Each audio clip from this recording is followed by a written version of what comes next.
This is Optimal Health Daily, episode 1581. Have your holiday and eat it too. Embracing Indulgence over the holidays by Steph Wilberding of MarkFisherFitness.com. And I'm Dr. Neil Malik, reading you some of the most popular health and fitness blogs out there, with permission from the websites, of course, and always with a bit of my commentary at the end. Now, we have a bunch of shows where we narrate articles for you. Just search for Optimal Living Daily wherever you're hearing this to find all of them. Now, today's post is actually a perfect addition to what we were talking about on yesterday's episode. That was episode 1580. We were talking about how we may not be perfect with our eating, exercise, and stress management and sleep over the holidays, but that's okay. So today's article is a perfect complement to that discussion. And so before I give away the author's main point, let's get right to today's post and continue optimizing your life. Have your holiday and eat it too. Embracing Indulgence over the holidays by Steph Wilberding of MarkFisherFitness.com. While it may indeed be the most wonderful time of the year, I'm sure many of us have had the experience of looking back on December and saying, I completely lost my with food. Then we immediately look at January as the time to restrict, deprive, and get back on the wagon. What if we never fell off the wagon? The phrase get back on the wagon implies many things. It implies that we have no power over our own actions. It implies that there is an exact course we should be traveling along. It implies that we are not in charge of said wagon. My question for all of us is, what if we never fall off the wagon because we finally take the reins and get in the driver's seat?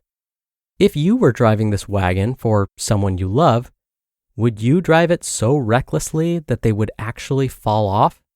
No. So how can we drive in such a way that we keep our own self safe and moving forward? Well, let's put it all out on the table right now. There are a ton of seasonal savories and sweets that are calling our name. And this is okay. Food is neither good nor bad. It's our relationship to it that holds the power. So let's take an example, shall we? Your holiday parties will likely have these attendees: sugar cookies, cheese dip, fudge, cheese ball, eggnog, Buckeyes. What's a Buckeye, you ask? Well, it's a candy made with peanut butter and fudge. Enough said. Now, what's wrong with these things? Nothing. Can we all identify their nutrition-less ingredients? Sure. But can't we also identify that they were made with love for the purpose of indulging and celebrating tradition? Sure. So when does an indulgence lead to guilt? Well, when it's no longer an indulgence. If we are driving the wagon and truly indulging, we will remember every sip, nibble, and bite. If we hop out of that seat and binge, we forget. We numb. Numbing equals forgetting. Indulging equals remembering. In an article titled Holidays with Grace, Janine Roth offers this insight. Quote, notice if what you want now from this holiday has to do with this year, or does it relate to a holiday celebration that happened or that you wish had happened 20 years ago? End quote. I think Roth brings up an interesting idea. How I celebrate now can be different from years past. Whether it was 30 years ago as a kid or last year, it can shift and grow as my relationship to food shifts and grows. If it's truly a tradition, how can I treat it with the time and attention it has earned, having been part of the celebration over the years? What do you really want? With this in mind, it made me think, what am I truly craving this year when I gather with my friends and family? Connection, laughter, joy, and yes, some treats. If the focus is only on what I get to eat, then I'm losing out on how I can connect, laugh, and celebrate. I have experienced this oh so many times.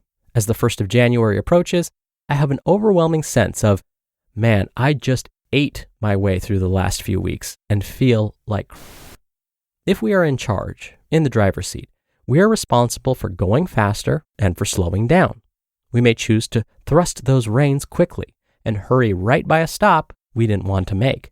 That stop may be an extra engagement that will add to an already exhausting week, or That stop may be a food choice that does not come from a place of empowerment. But if we are in charge of speeding up, then we are also in control of slowing down. We have the power to choose the exact time we stop, pull over, and hop out of the wagon, not off the wagon, and march right over to the decadent, indulgent moment and enjoy the crap out of it. Take some time to look ahead. During the hustle and bustle of the holidays, take things a few days at a time. Maybe there's a special gathering where the desire will be to park that wagon and walk into that place and celebrate with full glass and plate. How can you anchor the days before and after so that you remain in that driver's seat? Well, there are countless ways. Load up on those veggies during your non-indulgent days and meals. Get moving. Don't stop your workouts. Sleep. Drink water. And then, of course, when you are indulging, give those bites and sips the respect they've earned. That's empowerment. Eat it, drink it, walk back to the wagon, grab the reins, and carry on. Forward. You just listened to the post titled, Have Your Holiday and Eat It Too, Embracing Indulgence Over the Holidays, by Steph Wilberding of MarkFisherFitness.com. Dr. Neal here for my commentary. Okay, do you happen to remember one of the main takeaways from my commentary from yesterday's episode? Yesterday I said that when it comes to our healthy habits, it's all about progress, not perfection. It's so important, I'm going to repeat these main points here. If we get a little sidetracked with our lifestyle habits over the holidays, the most important thing is to get back on track as soon as possible. That way, when we look back on the holidays in a couple of months, we'll remember this time is just a tiny lapse in our healthy habit, a little blip on our path to our overall goals. Don't let the holidays lead to complete amnesia when it comes to our healthy habits. Otherwise, this little blip, this little lapse, can transform into a full-blown relapse into our old, not-so-healthy habits. And if we allow the relapse to continue, it may turn into a complete collapse where we've completely reverted back to our old, not-so-healthy habits and say, we give up, what's the point? Rather, enjoy the holidays with the acceptance that you will be back on track in no time. You will be on the wagon. You'll be back in the driver's seat. All right, that'll do it for today. I will be back tomorrow, Christmas Eve, for those of us that celebrate, for our usual Friday Q&A. So definitely come back for that, where your optimal life awaits.